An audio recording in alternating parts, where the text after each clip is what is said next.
Hi, welcome back to DEF CON 3. I'm going to have some fun now. A man who I used to be interviewed by, I am now going to interview.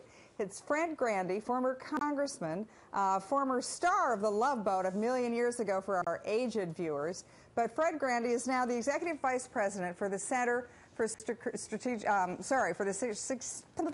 Center for Security Policy, founded by my old friend Frank Gaffney. And so, Fred Grandy, we are delighted to welcome you here. And you are today releasing a report on Capitol Hill to talk about the implications and what will happen as the defense budget cuts come on. These are the defense cuts that Secretary Panetta talked about, that President Obama referred to, basically saying less is more.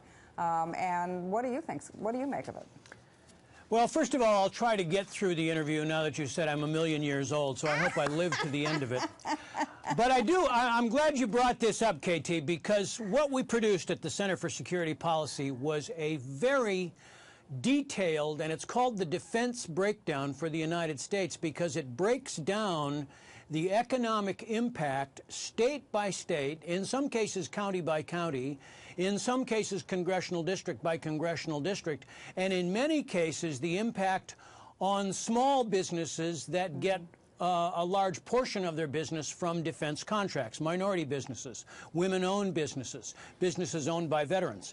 And what this essentially does is let the public know, with public information from the Department of Defense, from the Federal Data Procurement Center, and from the Census Bureau, just how difficult the economic impact is going to be across this country if the 9% cuts, which are already budgeted, are then followed by another 9% of sequestration.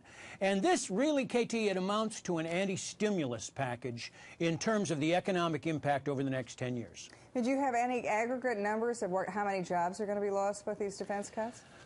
Well, I've got what I'm holding here is essentially a state-by-state, a two-page breakdown, but I can tell you this morning, we had Congressman Michael Turner, who's on the Armed Services Committee, Congressman Doug Lamborn, another member of the Armed Services Committee, and in Ohio, for example, over the next 10 years, assuming sequestration kicks in, Ohio's looking at losing well over 7,000 jobs, probably losing $1 billion in revenue, and those are just the jobs that are Defense Department related, either civilian or uniform. That does not take into effect the jobs that will be lost through contracts that are no longer let.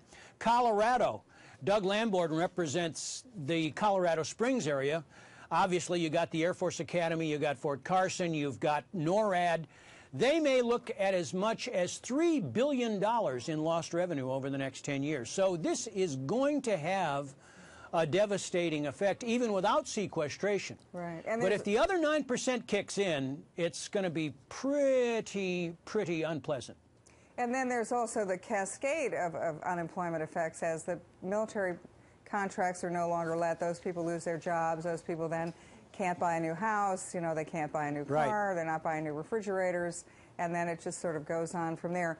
One thing that I was struck with is that we're talking about cutting 100,000 military personnel out of the Army and out of the Marines. But we're at the same time, in the Obama administration, we've added 145,000 new jobs in the bureaucracy.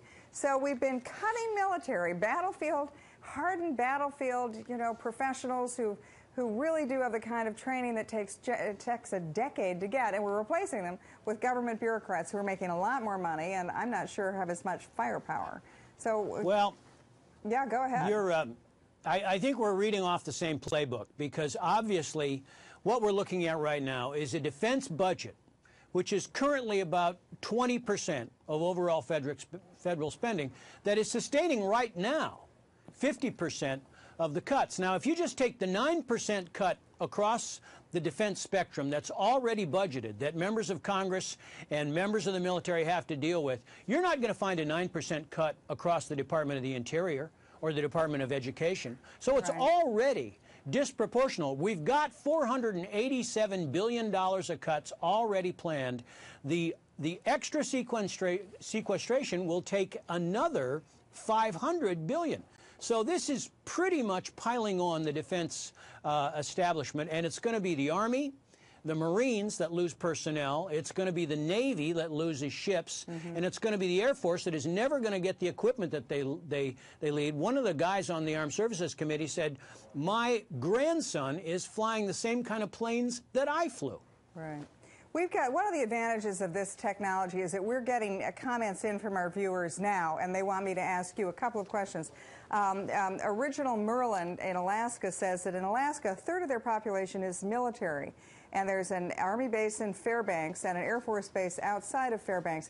Do you know if Alaska is scheduled to either have base closings or major cutbacks out of the Alaska units? And similar question about from Maine. All for Jury in Maine wants to know the same thing. How is Maine going to get hit? Well, I got Alaska in front of me right now. Now, I've got to tell you, KT, we don't have yet, but we will have once we know where the programs are, where the bases will be shut down or pared back, and what contracts will not be let. But just looking at the overall number for Alaska, if sequestration kicks in, we're talking about maybe $318 million in lost revenue. We're talking about maybe 535,000 jobs.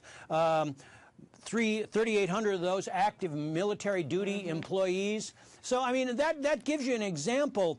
I'm looking for Maine right now, and this says Maine's going to lose about 4,000 jobs and could lose as much as 239 million. Now, again, these are aggregate numbers. We haven't broken this out by program, but just think of the impact on any jurisdiction when we're talking about hundreds of millions of dollars.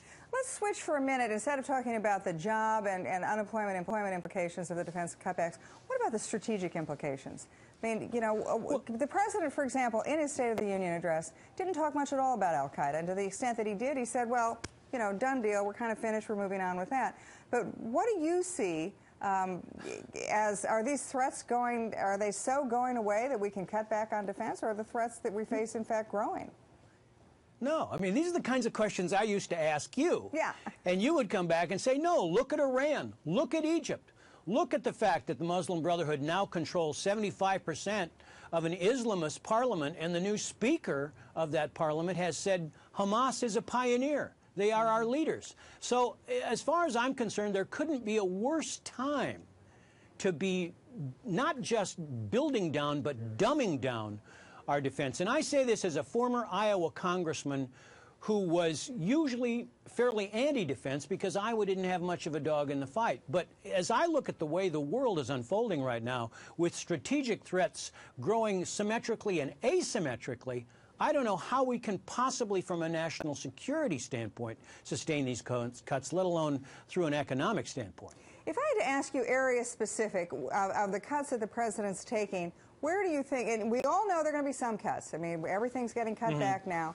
But what areas would you say we really need to protect? What capabilities do we want to make sure we have going forward? Cyber, you know, drone technology, naval abilities with a number of ships. I mean, what's your guess on the best place to keep our money? Well, I'm not sure I can tell you the best place to invest, service by service or equipment by equipment, but if you just look at the whole premise of the new defense budget, which says we are going to be able to fight one war and one regional conflict, what do you suppose Iran says when they see this? Sure. Should we plan a war against America, or it should just be a regional conflict? I mean, it seems to me we're signaling how our strategic build-down is going to advantage our enemies. So as soon as they figure out where they can strike, that's where we need to put our defense dollars. Yeah. And you know, you were in Congress in the Reagan era, and when President Reagan talked about peace through strength, people think that was a throwaway line. It was not a throwaway line. What he meant by that is if you have such a strong military, nobody's going to possibly even think about picking a fight with you because they know they can't win. And what concerns me about the president's defense cutbacks is by going from the ability to have two conflicts at one end of the world to the other end of the world, by saying we're only going to have the ability to do one conflict, that means we could be tied down in the Strait of Hormuz, keeping open the sea lanes of communication, and that's the very moment the North Koreans are going to decide to provoke a crisis. So I see this defense policy as a big departure from American foreign policy and defense policy for the last 70 years, and I think we're going in absolutely the wrong direction. Well, I can tell you this. There was some encouraging news at our press conference this morning. Trent Franks, who's also a member of the Armed Services Committee, Republican from Arizona, in response to a question that I asked, said he believes that the House majority of Republicans will propose an alternative budget where they will build back in a more strategic defense document that will not stand down from national security concerns, but will make the kinds of strategic cuts we've made in the past. You remember the Base Closing and Realignment Commission. These were good strategic, economic, and national security build downs. But what we don't have here is even Congress's consultation on these cuts. So my guess is the House will lead, but the real problem, KT, is what the Senate will do. Because there you have a Democratic majority, and I'm not sure that they will stand as strong as their colleagues in the House. Well, one thing is for sure, we're facing a fight over this as well as other things going forward. No kidding. Fred Grandy, Center for Security Policy, thank you so much for joining us.